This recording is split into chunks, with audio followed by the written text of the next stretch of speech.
If you asked anyone who knew my family, they'd probably say we were picture perfect. A nice home in Ann Arbor, Michigan.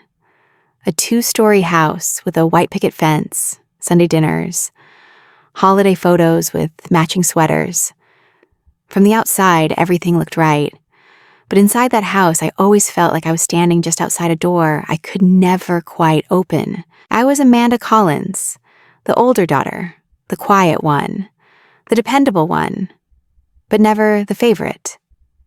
That spot belonged to my younger sister, Lily. She had blonde curls that always seemed to fall perfectly in place, a bright, effortless smile, and a talent for making people adore her without even trying. My parents adored her too. It wasn't just in the big moments. It was in the smallest details that built up over time until they became impossible to ignore. Christmas mornings always told me exactly where I stood. Lily's gifts were shiny, expensive, carefully picked. She unwrapped dolls that talked the latest gadgets and sometimes even big-ticket surprises like a brand new bike. I got socks, art supplies from the clearance bin. Your sister needs more encouragement, Mom would say when I asked about the difference. She has potential. Apparently I didn't. At school, it was no different. My parents would skip work to help Lily with science fairs. They'd proudly snap pictures beside her elaborate displays. When it was time for my art exhibitions, I was lucky if my mom stopped by during her lunch break. My dad didn't come at all. Art is just a hobby, Amanda, he told me once dismissively. It's not going to get you anywhere. I wanted to believe they were wrong. I wanted to believe that if I worked hard enough, they'd eventually see me. So I worked. I joined every business club I could find. I poured myself into economics classes and discovered I actually loved them. I stayed late after school working shifts at a local coffee shop to save money. I kept a perfect GPA, but my wins never seemed to matter in our house. The spotlight never moved from Lily. When we both applied to Westfield University, I thought, maybe, just maybe, this would finally be the thing that made them proud of me. I got my acceptance letter first. I still remember sitting at the dinner table, my hands shaking as I read it aloud. I got in. Full acceptance. Business program. Dad glanced up from his phone, barely interested. That's nice, Amanda, he said, already half-checked out of the conversation. Minutes later, Lily burst through the door, waving her own acceptance letter. She had gotten into Westfield's political science program. My parents jumped to their feet, hugging her, cheering, toasting with champagne, like it was the moment they'd been waiting for. It stung, but the moment that truly broke me came a few weeks later over a family dinner. My dad sat us down to talk about college expenses. We've been saving for Lily's tuition since she was born, he said. His eyes never even met mine. It's a big investment, but she's shown she's worth it. I waited for him to tell me my part of the plan. I waited to hear that they'd found a way to support us both. But the words never came. When I finally asked, what about my tuition, there was a long, heavy silence. We can't afford both, Dad said flatly. We believe Lily's education will bring the better return. Mom reached across the table, patting my hand, as if that would somehow soften the blow. You've always been so independent, Amanda. You'll figure it out. And then she said the words that would burn themselves into me forever. She deserved it. You didn't. I don't even remember the rest of that night. I just remember feeling like I had been erased, like I'd never really existed to them in the way Lily did. I cried harder that night than I ever had in my life. I thought about quitting, about giving up on everything. But when the sun came up, I made a different choice. If they weren't going to invest in me, I would invest in myself. I would prove them wrong, but more importantly, I would prove to myself that I was worth betting on. I applied for every scholarship I could find. I filled out student loan applications, begged for financial aid, and found a cheap apartment 45 minutes from campus. I worked 2 jobs just to keep myself afloat. While Lily had her dorm paid for, her books bought, and her laptop gifted, I packed secondhand suitcases into my old Honda with no one to help me move in. No one even offered. On move-in day, my parents helped Lily set up her room hanging lights and arranging furniture. I unloaded boxes by myself, my apartment's peeling paint and broken blinds, greeting me like some kind of initiation test. It was hard, harder than I can ever put into words. But for the first time, I wasn't waiting for anyone else to believe in me. I was building my own life brick by painful brick. I didn't realize it then, but that was the beginning of everything. The beginning of me finally stepping into my own story. Not the one they had written for me, but the one I would write for myself. The first year at Westfield University wasn't just hard, it was relentless. Every morning, I woke up to the sound of my alarm at 5:00 a.m. The sky outside still dark, my tiny apartment cold, because I couldn't afford to run the heat all night. I would study for 2 hours before heading to my first shift at the coffee shop.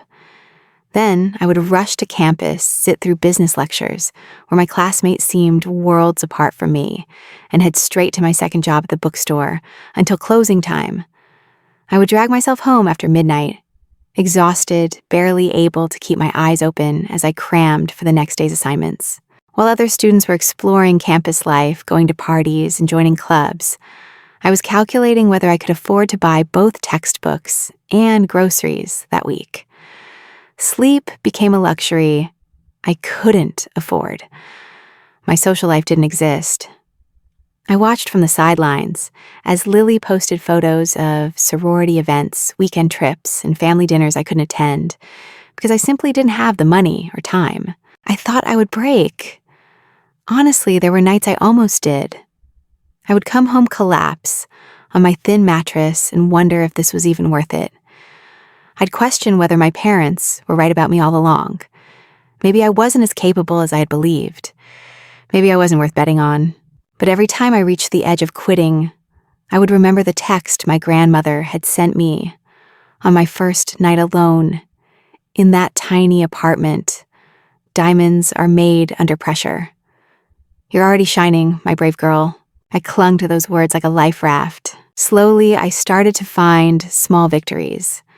In my business classes, I realized I wasn't just keeping up, I was excelling. Real life had prepared me better than any textbook. While my classmates struggled to understand budgeting, I was managing a real budget every single day. While they wrote papers about business strategies, I was living those strategies, stretching every dollar, optimizing every hour. One day, Professor Bennett, my business ethics instructor, stopped me after class. "Your analysis of this case study is extraordinary," she said, her voice filled with genuine respect. "You understand resource allocation like someone who's been running a company, not just studying one." For the first time, I felt truly seen. As I fought to keep everything balanced, I met Zoe, my roommate, my accidental savior.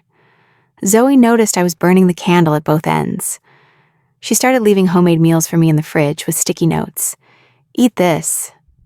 You're not a machine." She became the closest thing I had to family. She proofread my papers when my eyes were too tired to focus, made flashcards for my exams, and protected my precious study hours from other roommates' interruptions. "My family always taught me that you take care of your people," she told me. "And sometimes your chosen family matters more than the one you were born into." Midway through my sophomore year, disaster struck. The coffee shop cut everyone's hours due to seasonal slowdowns. I lost nearly 40% of my income overnight. Rent was due. A tuition payment loomed. I remember sitting in my apartment staring at the numbers on my budget spreadsheet as panic clawed at my chest. I reached out to Ms. Winters at the financial aid office. She was the same woman who had helped me find emergency grants when I started school. "You qualify for a hardship grant based on your performance," she said, offering me a lifeline. "Also, Professor Bennett recommended you for a research assistant position. It pays better than the coffee shop, and it will look impressive on your resume." That research job changed everything. I worked directly with Professor Bennett on a study about how small businesses survive economic downturns. I saw firsthand how the most resourceful companies thrived under pressure. It was like I was seeing my own life reflected back at me. One afternoon, she asked me, "Have you ever considered starting your own business? You have the mindset for it, the ability to create value from constraint." That's rare. Her words planted a seed. That night, sitting on the floor of my apartment, I sketched out an idea. I wanted to start a digital service that supported small businesses, people like me, who had to work smarter, not harder, just to survive. I built a basic website using skills from my marketing classes and offered virtual assistant services to local businesses. It was simple, small, but it was mine. By the time junior year started, that small idea had become something real. I had steady clients. I was making enough to finally quit the bookstore job. I hired 2 fellow students to help. The money was still tight, but for the first time I didn't feel like I was barely surviving. I was starting to build something. I kept my research position because I loved the work. I stayed connected to Professor Bennett, who became more than a mentor. She became one of my biggest advocates. She pushed me to keep growing the business, to see that the skills I had built under pressure were my greatest assets, not my burdens. Not muy. I still worked long hours. I still fought for every dollar. But my life wasn't just about proving my parents wrong anymore. It was about proving to myself that I was right to believe in me. All along, I wasn't just surviving, I was starting to soar. By the time senior year began, I had created something I never thought possible, a business that was not just sustaining me, but growing. My digital marketing agency had expanded from a side hustle to a legitimate company serving more than a dozen regular clients. I had 2 part-time student employees, both of whom had come to depend on me, just as I had once depended on others, to see my worth. It was strange. The girl who once scraped together loose change to buy groceries was now helping other students cover their rent through part-time work at my company. But I wasn't finished. Deep down, I wanted more than just personal success. I wanted undeniable proof that I had always been worthy of investment, worthy of belief. One day, Professor Bennett approached me after class with a brochure in her hand. "Amanda," she said, her eyes shining, "I think you're ready for this." It was for the National Collegiate Business Innovation Competition, a national contest, a $50,000 grand prize, a chance to prove myself on a bigger stage. "I think your digital marketing agency has a real shot at winning," she added. I stared at the brochure for a long time that night, feeling equal parts excitement and fear. Winning would mean more than the money. It would mean I had built something truly exceptional, something no one, not even my parents, could dismiss. I poured everything I had into preparing for that competition. Weeks of refining my business plan, late nights, practicing my pitch in front of the mirror, and endless hours anticipating every possible question from the judges. I treated it like my entire future rested on this one shot because in many ways it did.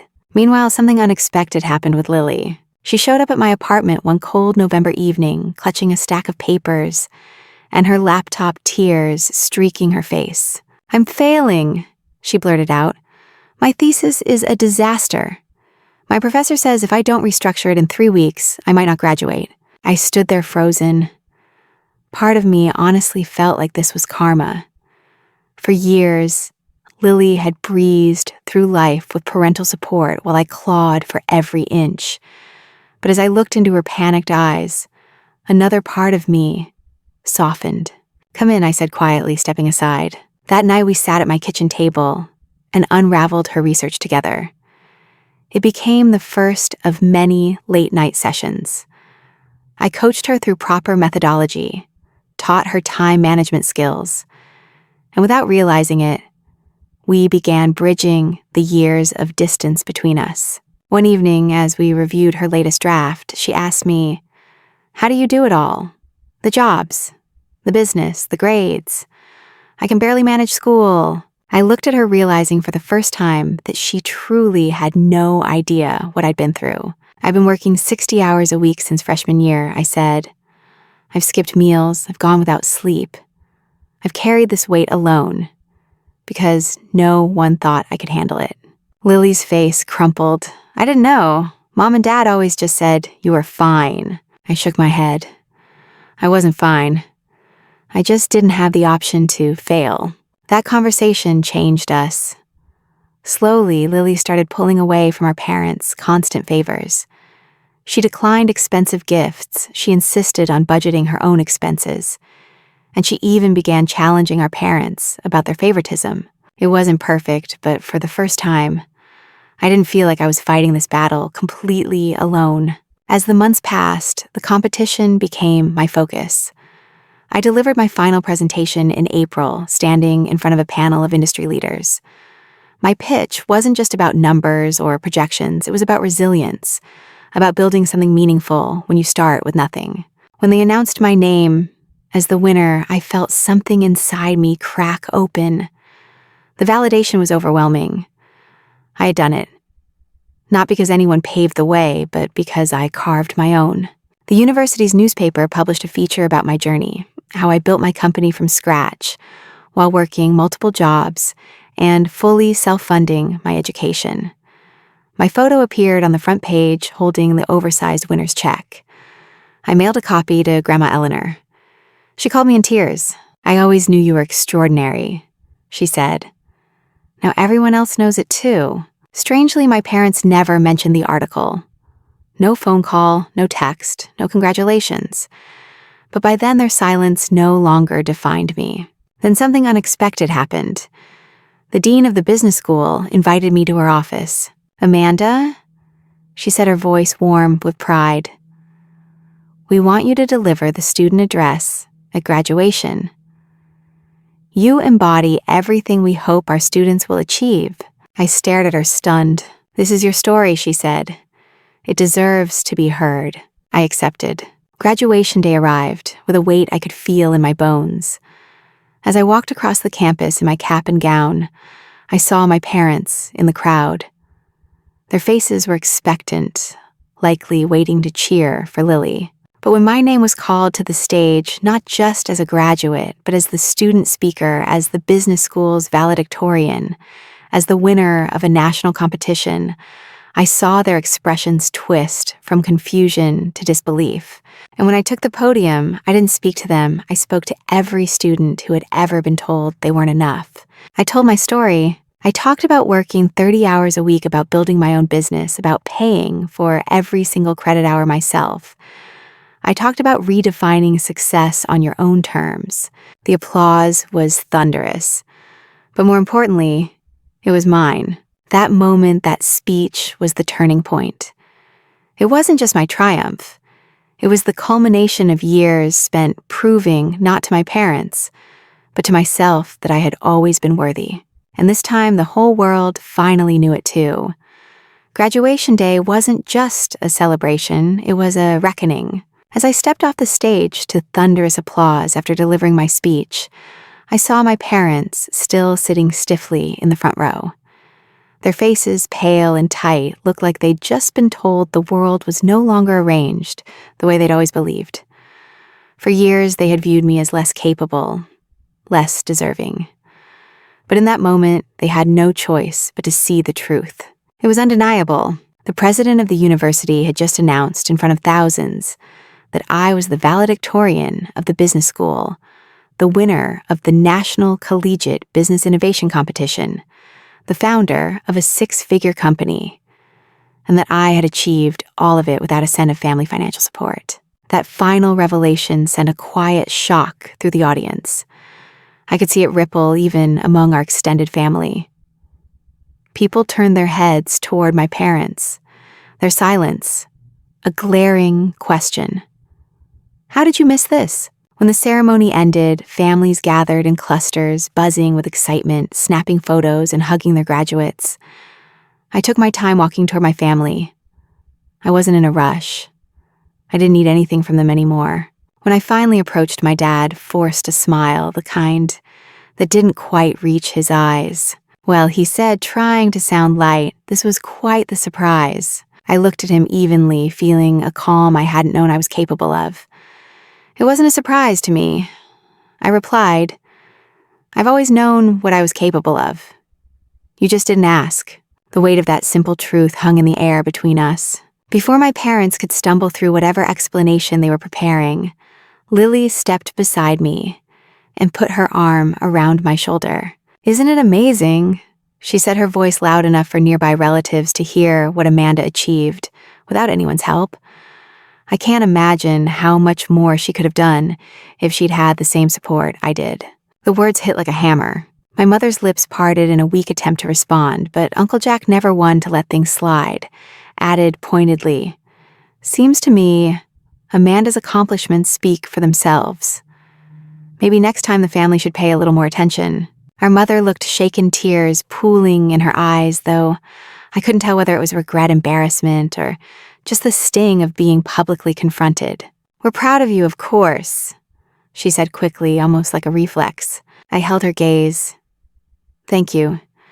But I don't need that anymore. I know what I'm worth." Dad shifted uncomfortably. "Perhaps we can talk over dinner tonight? Your mother and I were thinking maybe we could help you with your new apartment, cover the security deposit as a graduation gift." The offer felt hollow. For 4 years, I had paid for everything on my own rent, tuition, books, food, while they poured their savings into Lily's education, vacations, and gifts. Now that my success was publicly undeniable, they wanted to offer crumbs.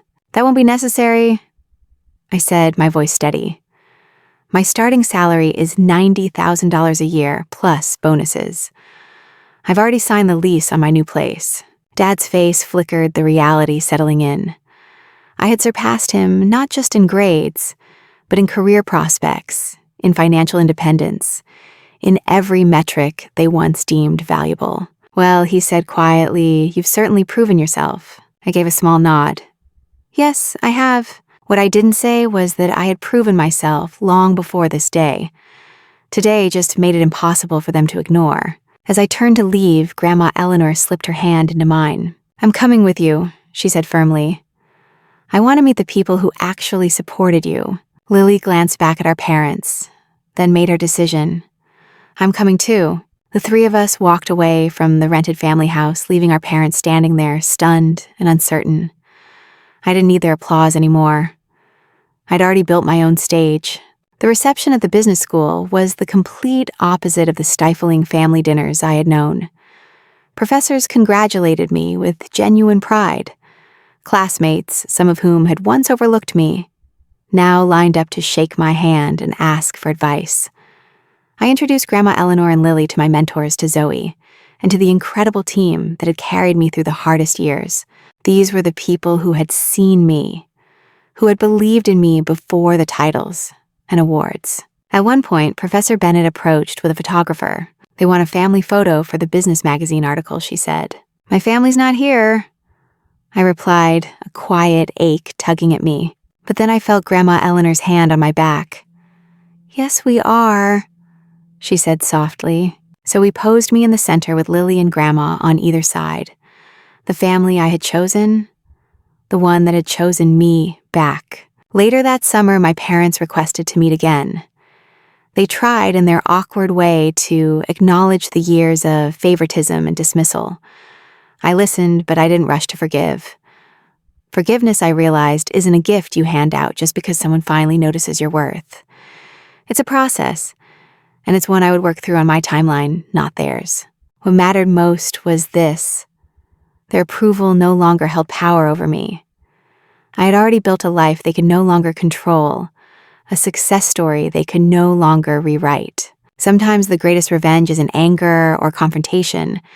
It's simply becoming undeniable, and that's exactly what I had done. After graduation, life moved faster than I could have ever imagined. One week, I was standing on stage as valedictorian, holding my diploma in one hand and my sister's in the other. The next, I was moving into my new apartment near Alexander Global Consulting, preparing to start a job I had once only dreamed about. The days that followed were a blur of unpacking, onboarding sessions, and client meetings. But in the quiet moments, those early mornings, before the city woke up, or the evenings when I sat by my window with a cup of tea, I found myself reflecting on everything I had built and what it had cost me. My parents tried to reach out in the weeks after the graduation ceremony. They invited me to Sunday lunches, asked about my apartment, and offered advice about my new career, as if they had been part of the journey all along. But I wasn't in a rush to repair what had been broken for so long. It wasn't that I hated them. I didn't. I just knew now that I could choose where I invested my energy. and I was finally choosing myself. Instead, I chose to spend my time with the people who had believed in me when I had nothing but grit to offer. I spent weekends at Grandma Eleanor's lake house, sharing long, peaceful conversations on her porch, the same place where years ago she told me I had a special light no one else could dim. "You've created your own legacy now," she told me one evening, her hand resting gently on mine. "And you did it on your own terms." I also spent more time with Lily. Our relationship had transformed in ways I never expected. We had been distant for so long, separated by our parents' favoritism and our unspoken resentment. But now we were sisters in the truest sense, sharing honest conversations, supporting each other's growth, and slowly untangling ourselves from the expectations that had once suffocated us. One day over coffee, she asked me, "Do you think you'll ever really forgive them?" It was a question I had asked myself over and over. "I'm working on it," I said honestly. But forgiveness isn't something you just decide and move on from. It's something you practice little by little. Lily nodded thoughtfully. "I just hate that they couldn't see you before everyone else did, that I realized wasn't something I could change. I focused instead on the future I was building, the one I had always dreamed of." My digital marketing agency continued to grow under the management of the student team I had trained.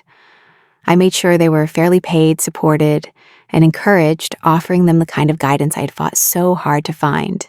The Business Innovation magazine feature was published a month after graduation.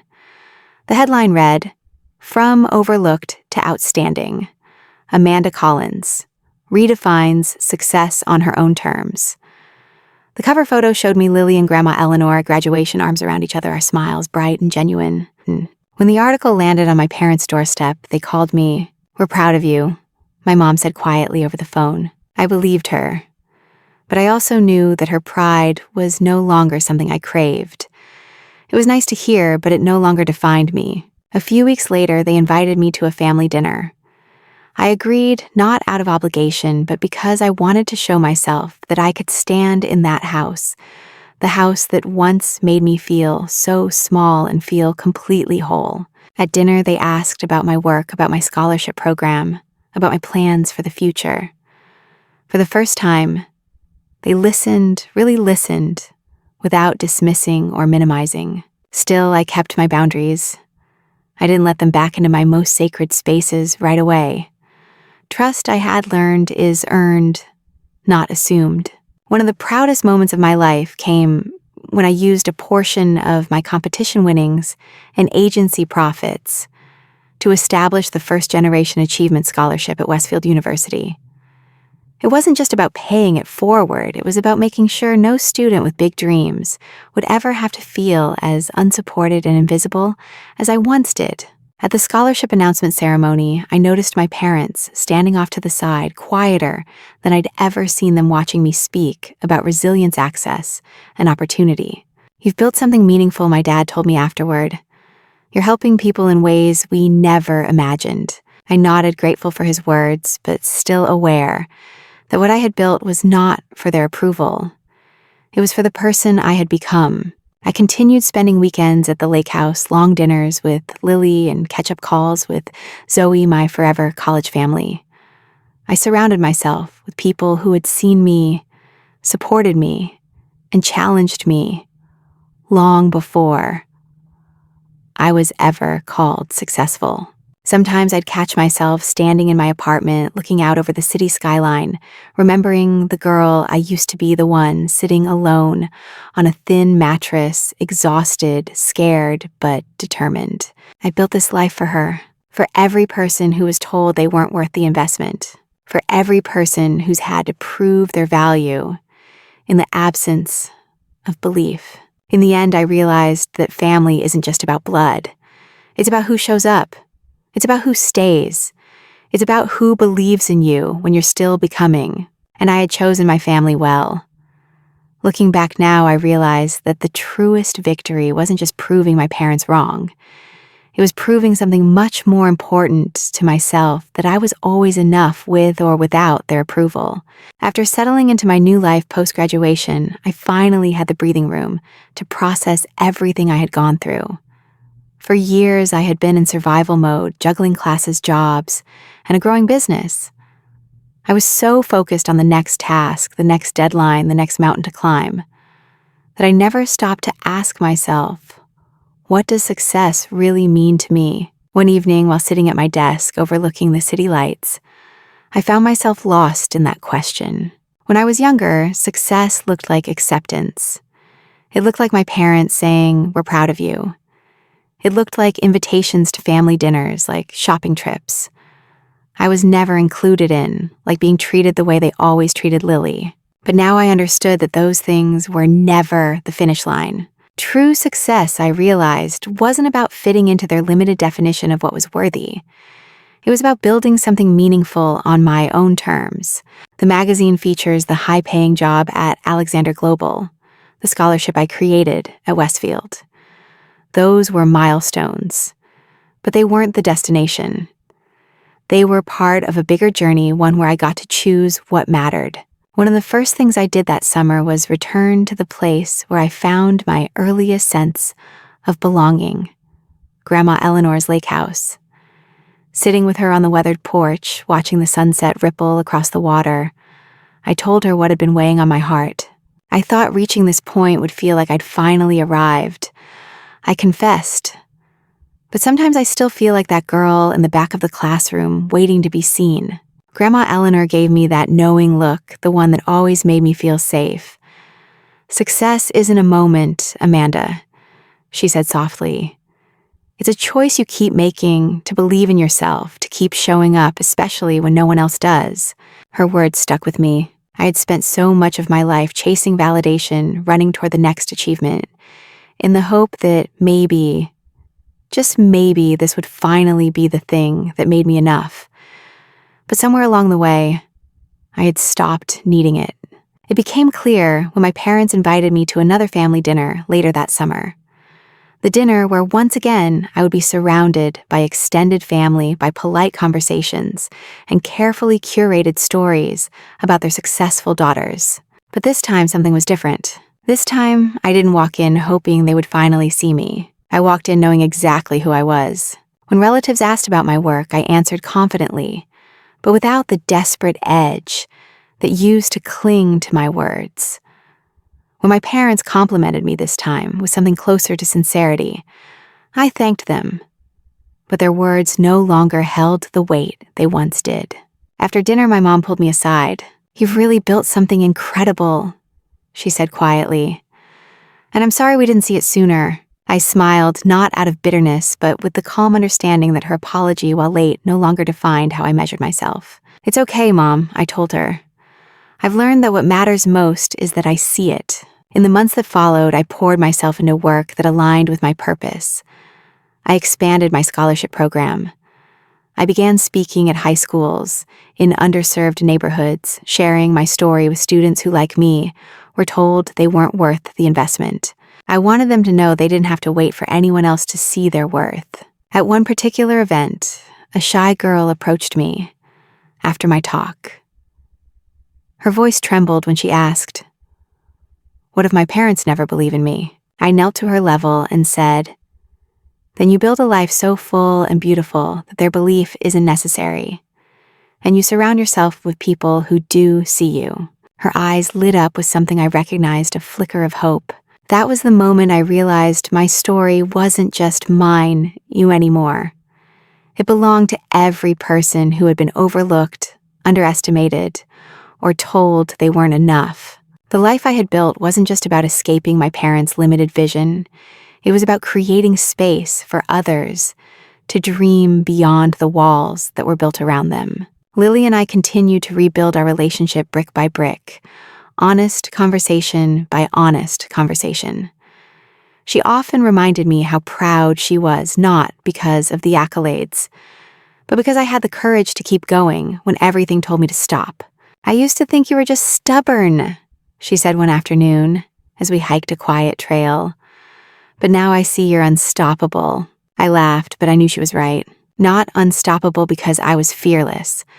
I had plenty of fears, but unstoppable because I had finally understood that other people's doubts could only cage me if I let them. The girl who once packed her life into secondhand suitcases, who worked 60-hour weeks while juggling school, who sat alone in a tiny apartment, wondering if she would ever be enough. The girl had built something extraordinary for her, for me, for everyone who needed to know they were worth it. Sometimes the sweetest victory isn't hearing the words "I'm proud of you." It's looking in the mirror and finally saying it to yourself. I used to think success would feel like crossing a finish line, that one day I'd arrive at a place where the pain of being overlooked would simply vanish. But as I continued building my career and reflecting on the journey that had brought me here, I realized something far more meaningful. Real success isn't about a destination. It's about reaching back to pull others forward. The moment that realization crystallized for me was the day I signed the paperwork to officially launch the Amanda Collins Resilience Scholarship. I remember sitting alone in my apartment that night, rereading the mission statement I had drafted. The words came from the deepest part of me. This scholarship is for students who were told they couldn't, for those who had to fight for their place, who worked through exhaustion, who stayed in the race even when no one was cheering for them. It was the kind of scholarship I had once needed, the kind of belief I had been so desperate to find in others. Starting the scholarship wasn't about revenge or proving a point anymore. It was about creating what hadn't existed for me. I wanted students like me to know you don't have to do this alone.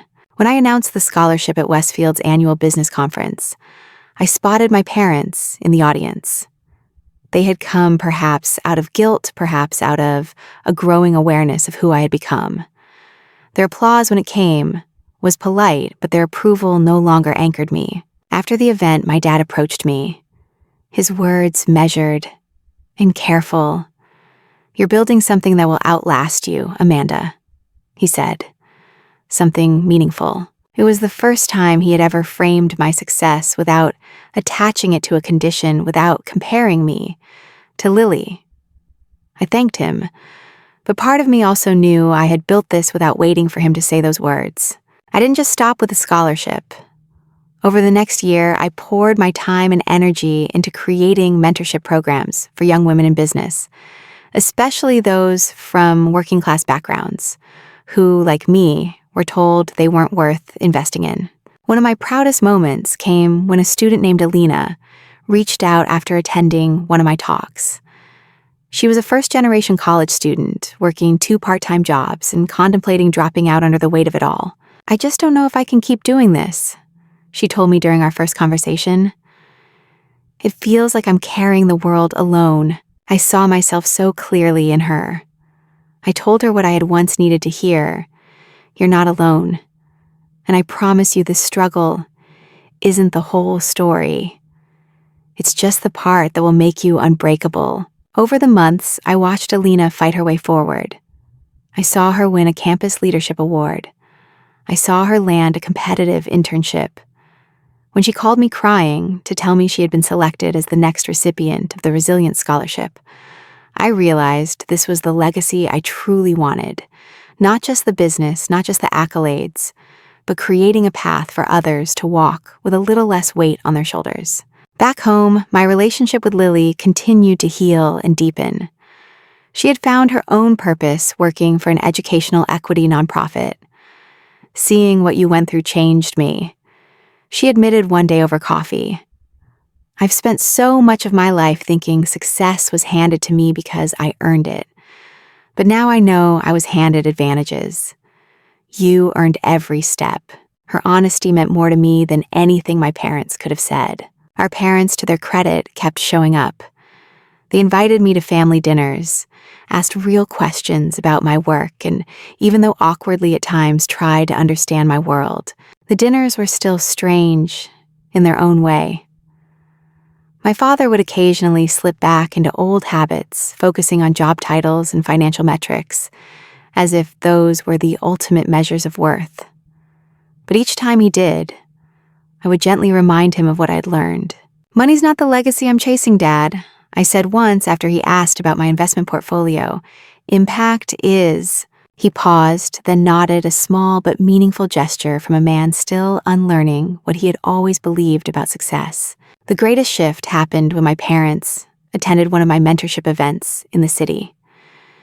They sat in the audience as young women took the stage, sharing their stories of resilience, perseverance, and dreams that had once seemed out of reach. When Alina stood up to speak and publicly thanked me for believing in her when she struggled to believe in herself, I caught a glimpse of something rare in my parents' expressions, not pride wrapped in performance, but genuine, quiet admiration. Later that evening, my mother pulled me aside. "I don't think I ever really understood what you were building." She admitted, her voice softer than I'd ever heard it. "But I see it now. You've created something that matters." I didn't need to hear it, but it was still nice to finally receive. As I drove home that night, I thought about that younger version of myself, the girl in the old Honda with secondhand suitcases, wondering if she would ever be enough. I wanted to tell her, "You are more than enough. And someday you'll build something that not only proves it to yourself, but lights the way for others to find their worth too." That's the legacy I choose to leave.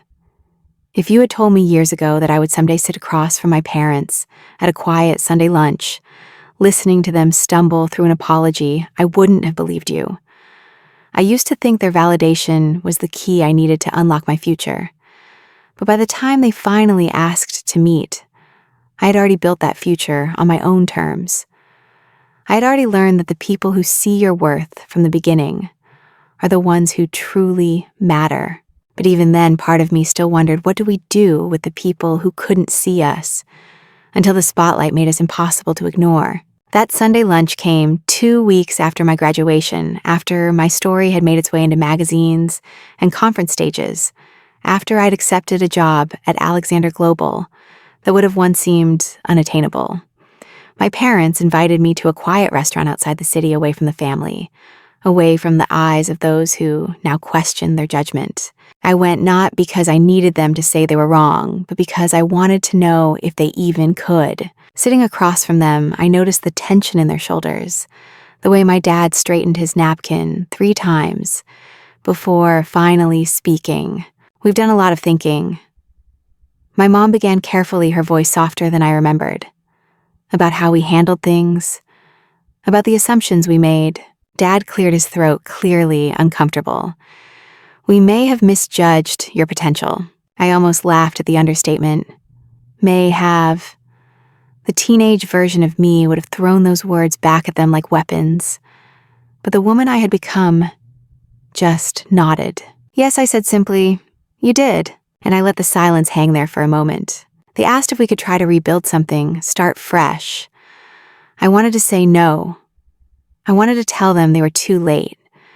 But something in me, perhaps the part that had always longed for this conversation, allowed space for a cautious yes. It wouldn't be the same, though.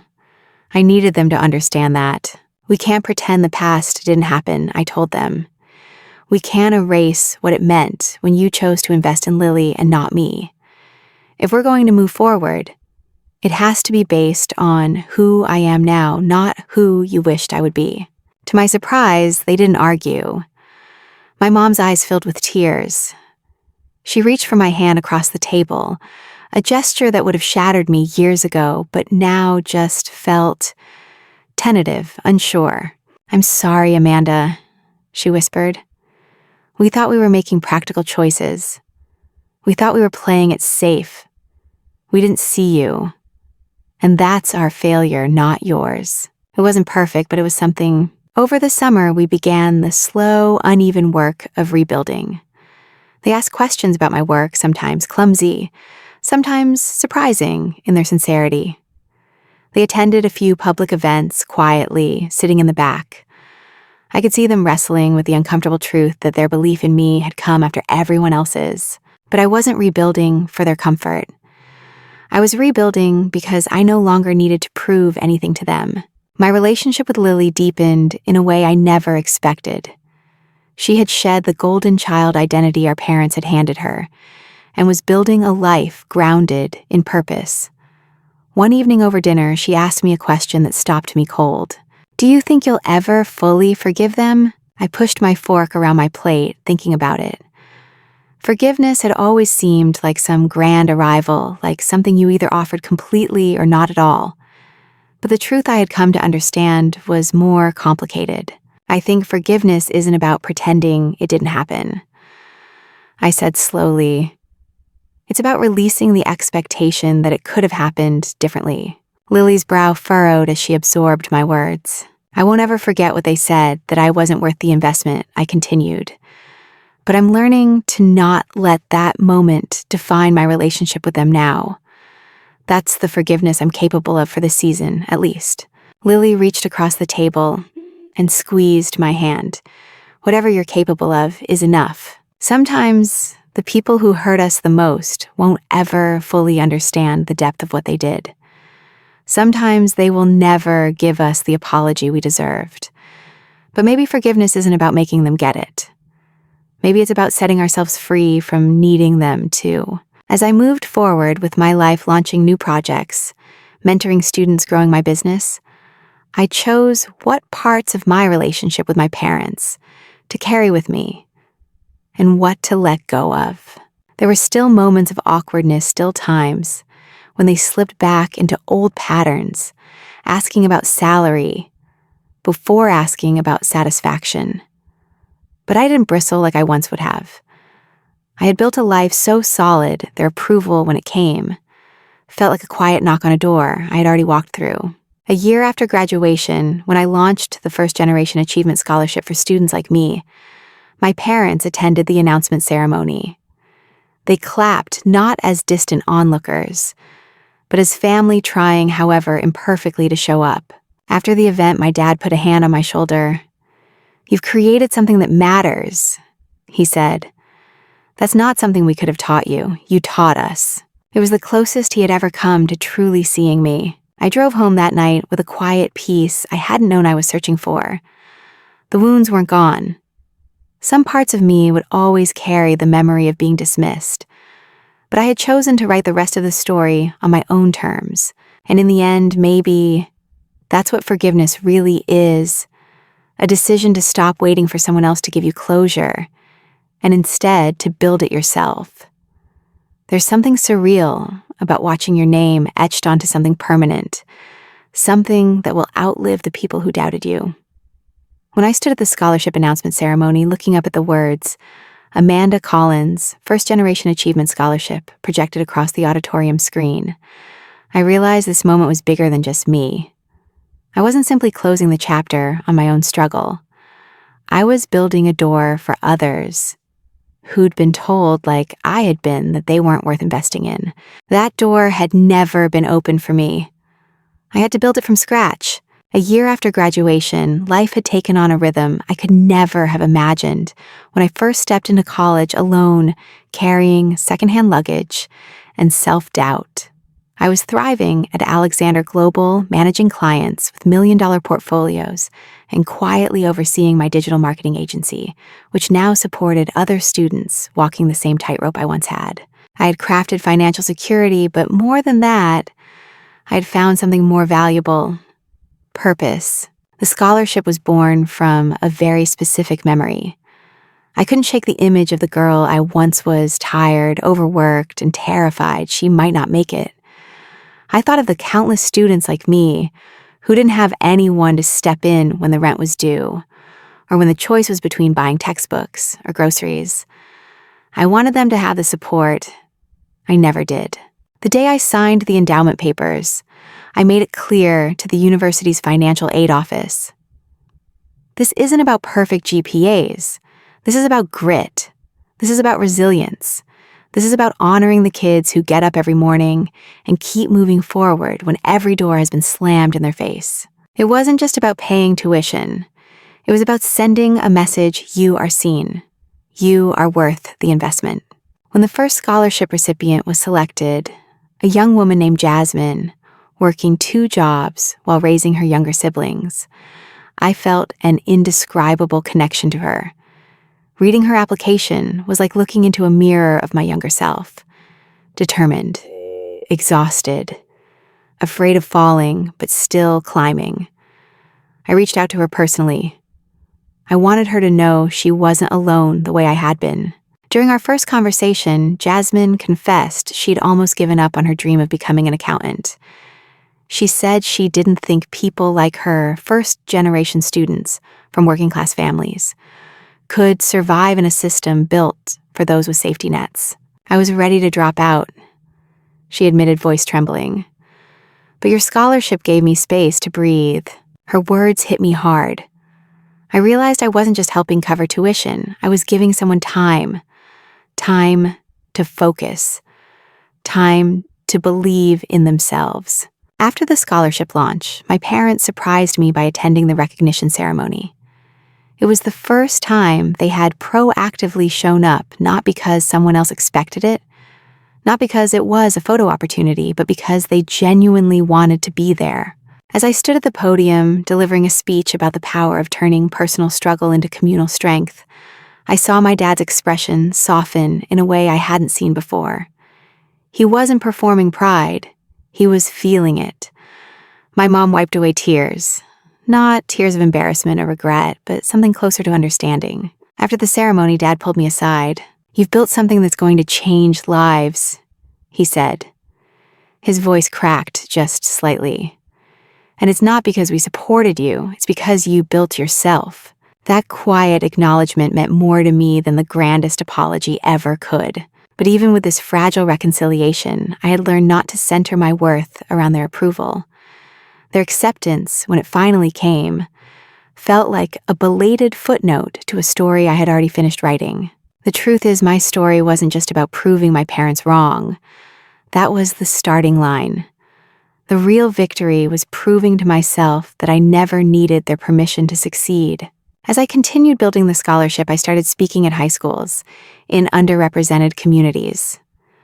I wanted to tell students, especially young women, that they didn't have to wait for anyone to choose them. They could choose themselves. One afternoon, after giving a talk at a school in Detroit, a teenage girl approached me. Her name was Maya, and she clutched her notebook like it was armor. "My parents want me to be a nurse," she told me, "but I want to build my own graphic design studio. They say it's too risky, that I won't make it." Her voice wavered with the same uncertainty I had once carried in my chest. I looked her in the eye and said, "You get to write your story. If they don't understand now, that's okay. Keep building. One day they might, but even if they don't, your story still matters. You still matter." That moment crystallized what the past years had taught me. The real power isn't just in achieving success, it's in turning that success into pathways for others. My parents and I still navigate a cautious relationship filled with both progress and lingering gaps. Some days are good. Some days still sting. But I've made peace with the fact that they'll probably never fully grasp the depth of what I had to overcome. That's okay. I no longer need them to see me perfectly. I see myself clearly now. And I see the growing community of students like Jasmine, like Maya, students who now have one less obstacle to fight. That's my legacy. Not just the success I built, but the doors I now hold open for others. And maybe that's the most powerful ending of all. Forgiveness is a complicated thing. People like to talk about it as if it's a finish line you sprint toward, like you wake up one morning, your heart light, and your grudge is gone, and suddenly everything is healed. But that's not how it happened for me. For me, forgiveness has been a long, winding road with detours, potholes, and unexpected dead ends. After graduation, as my life steadily took shape, I thought I had left the weight of my parents' favoritism behind me. I had a prestigious consulting job. I'd built a business that was still thriving. I'd even created a scholarship to help students like me. On paper, I had everything I had once thought would make me feel whole, but I wasn't as free as I believed. Not really. I would still catch myself rehearsing imaginary conversations with my parents, still bracing for their approval, still holding on to the ghost of that sentence. She deserved it, but you didn't. Even after the scholarship, the standing ovation, the magazine feature, some part of me still wanted them to say, without conditions, "We were wrong. You always mattered." And that lingering desire was where I remained trapped. My relationship with them became polite surface level. We shared occasional meals. We exchanged holiday cards. They made efforts, they really did. But I couldn't stop replaying the years when their love was so transactional, so conditional. One afternoon, during a quiet hiking trip with Lily, she asked me something that had been circling my own thoughts for months. "Do you think you'll ever fully forgive them?" The question landed softly, but its weight was enormous. I remember stopping mid-trail, watching the sunlight filter through the trees, feeling the breeze stir the loose strands of my hair. I wanted to give her a simple answer. I wanted to say yes. But the truth was messier. "I don't know if forgiveness is a finish line for me," I said slowly. "I think it's more like letting go of the idea that the past could have been any different. For so long, I had clung to the fantasy of a parallel life, the one where my parents celebrated both their daughters equally, where I didn't have to claw my way to success, where I didn't have to feel invisible in my own home. But that life didn't exist. What existed was the one I had built from the scraps they left me. And maybe, just maybe, that life, the one I fought for, the one I earned entirely on my own, was the one I was always meant to live. Letting go of the past wasn't about excusing it. It wasn't about pretending their choices didn't hurt me. It was about releasing the need for them to fix it. It was about no longer needing them to see me in order for me to see myself. Over the next year, our interactions became less strained, more honest, in small, imperfect ways. My parents started asking about my work, not to showcase me at family parties, but to genuinely understand it. They started attending my scholarship events without making them about themselves. They didn't try to take credit anymore. They just showed up. Sometimes growth doesn't come in grand gestures. Sometimes it's in the awkward silences that slowly soften into real conversations. One autumn afternoon, I sat across from my dad at a local cafe. He stirred his coffee more than he drank it clearly, working up to something. "You know," he said eventually, his voice unusually quiet, "I thought I was doing the right thing, investing in the safer bet. I didn't know how to handle someone like you, someone who didn't need permission to dream differently." It wasn't a perfect apology. It wasn't a sweeping admission. But it was honest. "You didn't need to handle me," I said, meeting his eyes. "You just needed to believe in me." He nodded, the weight of that truth settling between us. Forgiveness isn't always about what the other person says or does.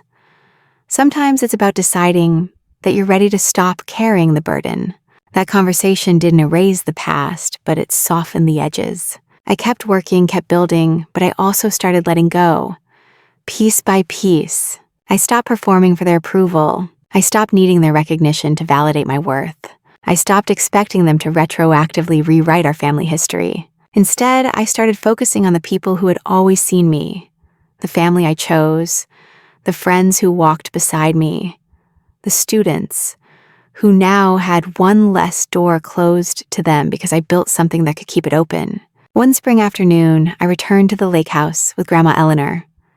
We sat together in her favorite rocking chairs, watching the water shimmer in the sunlight.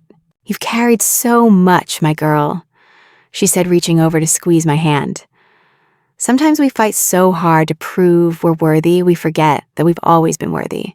Those words settled in me like a key turning in a long-locked door. That was it. I didn't need to prove anything anymore. Not to my parents, not to the world, not even to myself. The journey to forgiveness wasn't about forgetting what they did or didn't do.